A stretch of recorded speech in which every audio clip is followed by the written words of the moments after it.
It had been a bad week for Evan Spiegel. His business idea called Future Freshman had failed, and his girlfriend of 2 years had just broke up with him. But then suddenly his friend Reggie burst into his room with an idea, a way of sending photos that disappear. Evan was immediately excited and said he thought it was $1 million idea. He was wrong. It was a multi-billion-dollar idea.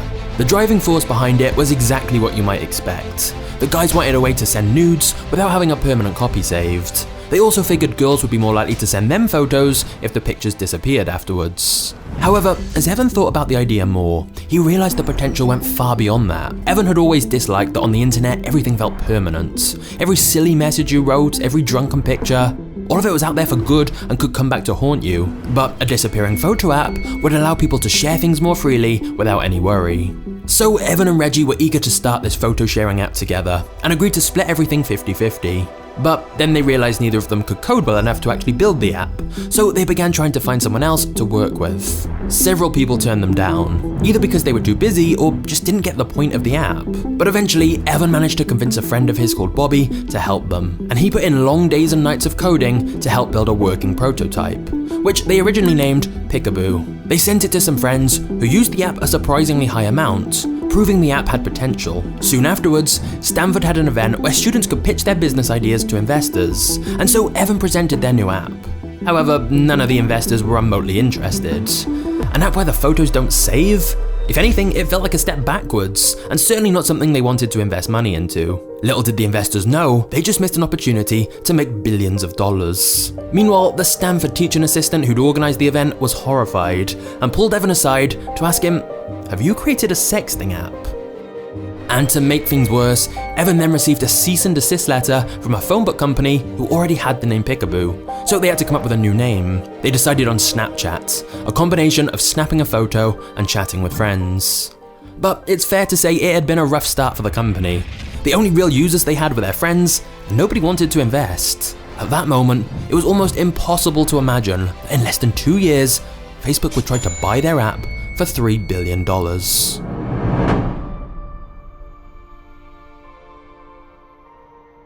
Despite the poor initial reception, Evan, Reggie and Bobby ploughed on.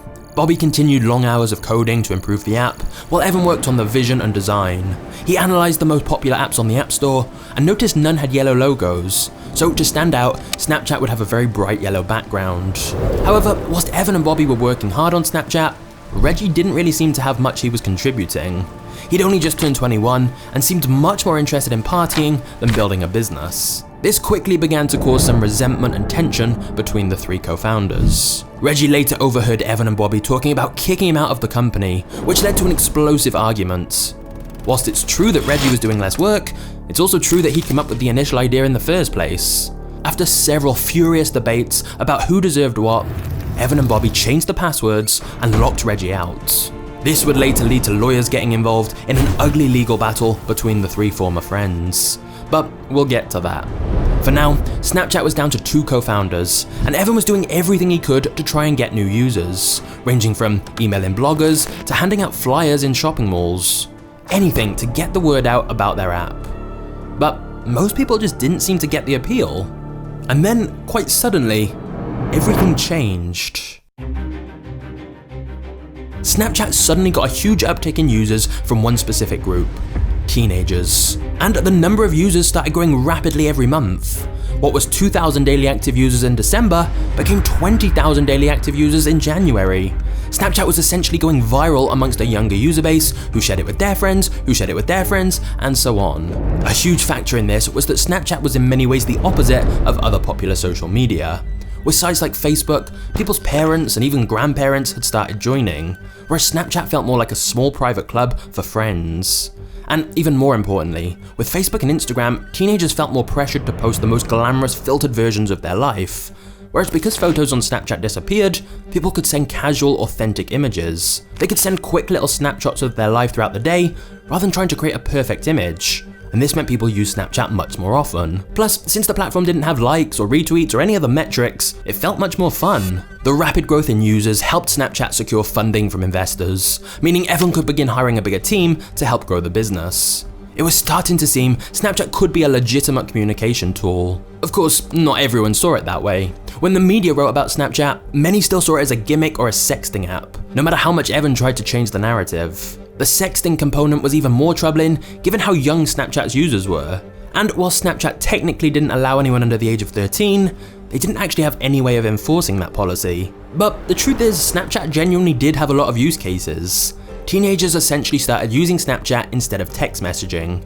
Rather than send someone just a message, they could send a photo of them in that moment with a short caption. It felt more personal. However, now that Snapchat was starting to get popular, Reggie returned, and he filed a lawsuit against Evan and Bobby, claiming he'd been unfairly kicked out. The whole process was brutal and dragged on for months, which took a toll on all three founders. But eventually a settlement would be reached for Reggie to get a lump sum payment in exchange to never speak about Snapchat again. Meanwhile, Snapchat users were continuing to increase rapidly, and by October 2012, 20 million photos were sent each day on the app. And when Snapchat introduced video messages a few months later, things only skyrocketed further. But it wasn't just teenagers who were paying attention to Snapchat. There was one man in particular who'd been watching very closely and was ready to make his move. One day, Mark Zuckerberg emailed Evan inviting him to the Facebook headquarters, saying he loved what Snapchat was doing. The two arranged a meeting where Mark essentially asked to buy the company. He said Evan and Bobby could stay in charge, but be backed by Facebook's resources. But Evan declined, saying they didn't want to sell. At that moment, Mark Zuckerberg showed Evan a new app Facebook had created that they were about to release, called Poke, which was a blatant copy of Snapchat. The features, the format, the layout, it was all exactly the same. The implication was simple. You either join us, or we crush you with our own version of Snapchat. Facebook, of course, had far more money and users, so it could quite literally be the end of Snapchat. Evan left the meeting and ordered a copy of the same book for every Snapchat employee, The Art of War. If Zuckerberg wanted a battle, Evan wasn't going to go down without a fight. When Poke launched, Mark sent Evan one more email, just one sentence long. I hope you enjoy Poke. Facebook's new clone app immediately shot to the top of the App Store, since they pushed a notification to all of their billion users. The Snapchat team were understandably panicked, and the thought must have crossed Evan's mind that he should have just sold out when he had the chance. But Poke very quickly fell back down the rankings, and basically faded into obscurity. Poke did not catch on at all, and there's a couple of reasons for this. Firstly, because it was a clone, it quite literally offered nothing different to Snapchat, so there was no incentive for users who like Snapchat to switch. Secondly, a lot of people liked Snapchat specifically because it was separate and closed off from their other social media. They didn't want something that was connected to their Facebook account. So, Poke completely failed to take off, and within a couple of years, Facebook would terminate it completely. Not that anyone really noticed. And it got even worse for Zuckerberg. The whole incident gave Snapchat more publicity and proved to investors that Snapchat couldn't just be easily replicated. It also proved there was clearly big potential with this disappearing photo concept, if even Facebook was trying to do it. Evan would later call Poke the greatest Christmas present we ever had. So, in just 1 year, Snapchat had gone from an obscure, unknown app to now having over 1 million daily active users, sending over 100 million photos each day. Snap Me had become a verb in the same way that people said Google it. Snapchat had taken on Facebook and won. Or so it seemed. But Zuckerberg wasn't going to give up that easily. Before we get to the next chapter, I want to tell you about our video sponsor, Public.com, an investing platform that helps people be better investors. You can buy stocks, funds, and crypto with no commission fees on standard equity trades. What I really love about Public is their community feature that allows people to share ideas and learn together, and so you can see what others are investing in and follow your friends or favorite creators. Not just that, but Public also offers watch and learn videos, regular town hall Q&As with executives of publicly traded companies, and a theme feature that allows you to find stocks in categories that interest you, like sports, green power, or the metaverse. So even if you're an experienced investor or just getting started with investing, Public is the perfect choice. Join me in the community on Public by going to public.com/magnatesmedia to receive a free stock worth between $3 and $300 when you join and make a deposit. After you've done that, let's get back to the story. Evan had studied journalism and was obsessed with the idea of users being able to not just share an individual photo or video, but create a narrative of their experiences. And thus, in 2013, Snapchat launched a new feature called Stories, which became extremely popular. Up until now, Snapchat had primarily been focused on one-to-one messaging and communication, but now it was giving users a way to broadcast to all their friends what they were doing. But because Stories disappeared after 24 hours, if you weren't on Snapchat each day, you'd feel you missed out. As Snapchat rolled out several other popular new features, and young users continued to use Snapchat far more than Facebook or Instagram, Mark Zuckerberg decided to make one final offer to Evan. But this time, he was going big. $3 billion. The offer to buy Snapchat came in late 2013, and remember, Snapchat only started in 2011, and what's even crazier is that Snapchat had virtually no revenue at this point. Yet, there was $3 billion on the table if they sold Snapchat to Facebook. And because Evan and Bobby owned roughly 25% of Snapchat each, if they accepted Mark's acquisition offer, they'd both instantly have a personal net worth of hundreds of millions of dollars. So, even though neither of them wanted to sell the company, this offer was too huge not to consider. And they reportedly went back and forth multiple times about whether to accept. Evan and Bobby were both still in their early 20s, and this money would set them up for life. And yet, to the surprise of many people, Evan and Bobby turned down Mark Zuckerberg's offer once again. They were going to take a gamble and keep running Snapchat themselves. Evan knew this decision meant Facebook were going to fight back, and so they had to keep innovating. Snapchat began experimenting with a variety of new features, such as camera lenses that could change someone's appearance, public stories from specific events or locations, content from brands and networks, and Snapchat even dabbled with producing their own original content. Snapchat also set up a new division called Snap Lab to work on things like speech recognition, wearable technology, and augmented reality. Evan believes Snapchat needed to think about what people want next, and not rely on data or focus groups, because that won't lead to big leaps in innovation. In the alleged words of Henry Ford, if I'd asked people what they wanted, they would have said a faster horse. Evan was operating on a similar principle of trying to think what users didn't even know they wanted yet, which meant a lot of decisions were based on his own gut instincts rather than market research. Test quickly and cut it if it doesn't work. Evan wanted Snapchat to become one of the most important technology companies in the world. Unfortunately, his plans to be taken seriously were about to come crashing down. With Snapchat now in the media spotlight, they soon began to face a lot more criticism. Because the photos and messages disappear, Snapchat has been repeatedly linked to crimes, with claims like Snapchat being used by drug dealers to target kids. Another article claimed Snapchat has become a haven for child predators. Then, in August 2013, a security research group reverse-engineered part of Snapchat's app and found security flaws that allowed hackers to access usernames and phone numbers. They actually told Snapchat, but they didn't respond and didn't seem to take the issue seriously. A few months later, a hacker group exploited this and released a database online with the personal details of 4.6 million Snapchat users. Even still, Evan tried to downplay it and never really apologized. Many in the media were furious about his recklessness towards users' data. It also didn't help that Snapchat launched a new feature called Snap Map, allowing you to see the exact location of your friends on a map. Whilst of course you could turn off this tracking feature, remember many of Snapchat's users were very young and perhaps didn't quite realize the potential risks of broadcasting your exact GPS coordinates 24/7. Snapchat also had to settle charges with the FTC over concerns about privacy, when it was found that Snapchat collected a lot more data than it said it did. Additionally, the FTC discovered that snaps did not disappear like they were supposed to and could easily be saved by using third-party apps. And then, somewhat ironically, Evan himself was the victim of a privacy breach when old emails he'd sent whilst at college got leaked to the public. Most of these emails had been sent whilst Evan was drunk and in a fraternity, so they were controversial to say the least.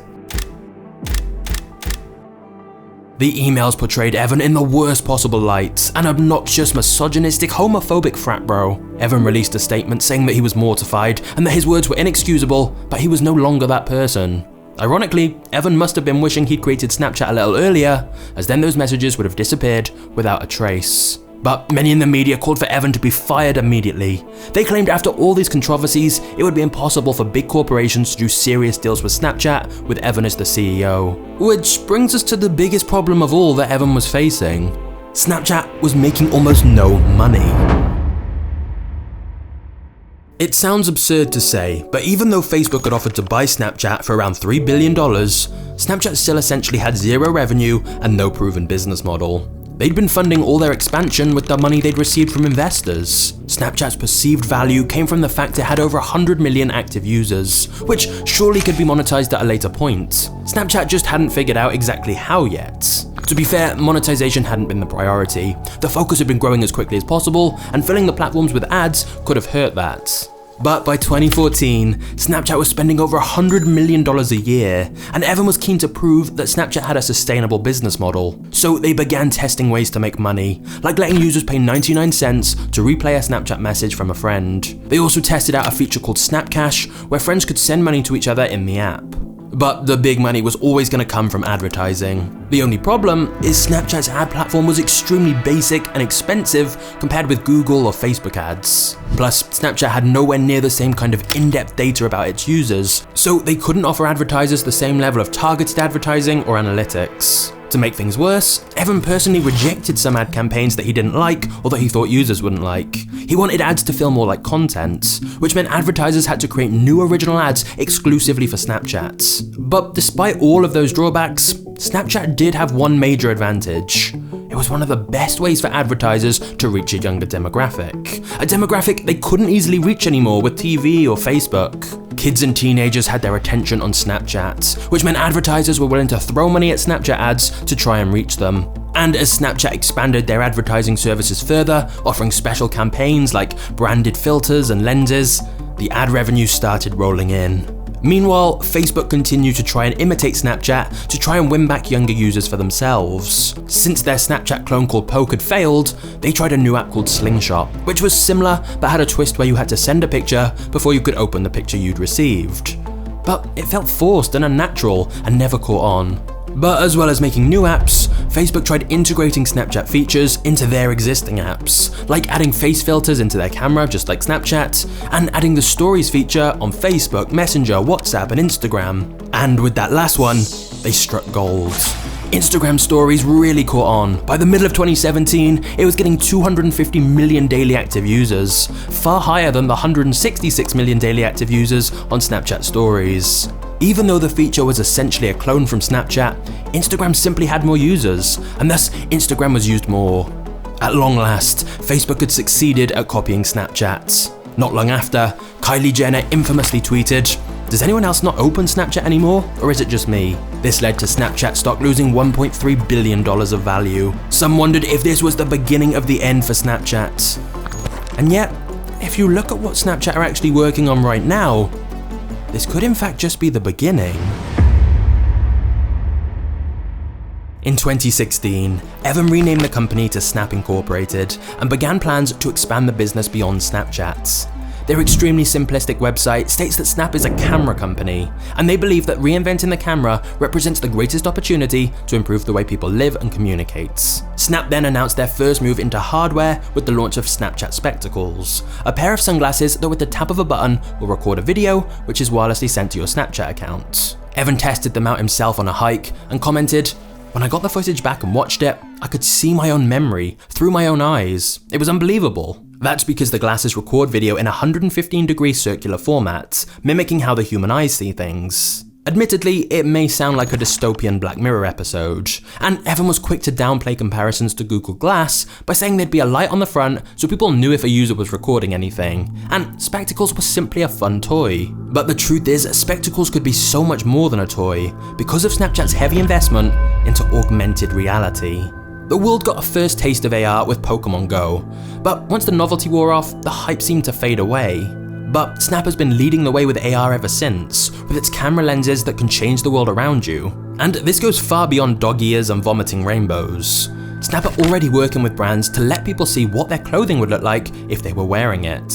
But even more interestingly, check out this promotional video. Now, Snapchatters can join a persistent shared AR world built right on top of the physical one.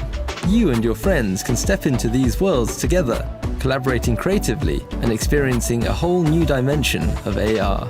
Now, that may look kinda cool, but you could just say it's still a bit gimmicky. However, that's where Spectacles could come in. Instead of seeing augmented reality through a phone screen, imagine seeing it through AR glasses that you wear all day. It would quite literally be a whole new way to see the world. It's a bit like that scene in Free Guy where he puts the glasses on and suddenly there's this whole new layer on top of the world. A layer where anything can be added or redesigned. Truly unlimited creative possibilities. In fact, because of everything Snap's doing with AR, along with its acquisition of Bitmoji, which lets users create a virtual version of themselves, some believe Snap could also play a big role in the metaverse. Once again, putting them in direct competition with Facebook, or as they're now called, Meta. However, we'll cover the metaverse in a future video. For now, it's unclear exactly what Snap's endgame is, and because its demographic skews so young, many don't even realize that Snap has been quietly innovating, secretly making acquisitions, and investing heavily in areas like machine learning and artificial intelligence. It's often still referred to as just a messaging app for kids. But what started out as an app for sexting could soon be at the forefront of many new exciting technologies and changing how we experience reality. Or, on the flip side, it's also entirely possible that these new experiments fail completely and it's Zuckerberg who has the last laugh. All we know for sure is that the story of Snapchat still has plenty more twists to come. However, while Snapchat has been repeatedly copied, lately Snapchat have been doing some copying of its own, like when they launched a feature called Spotlight, which is essentially a TikTok clone. But that didn't stop kids illegally making millions of dollars from it. To find out more, just click here to watch the next video. I'll see you there. Cheers.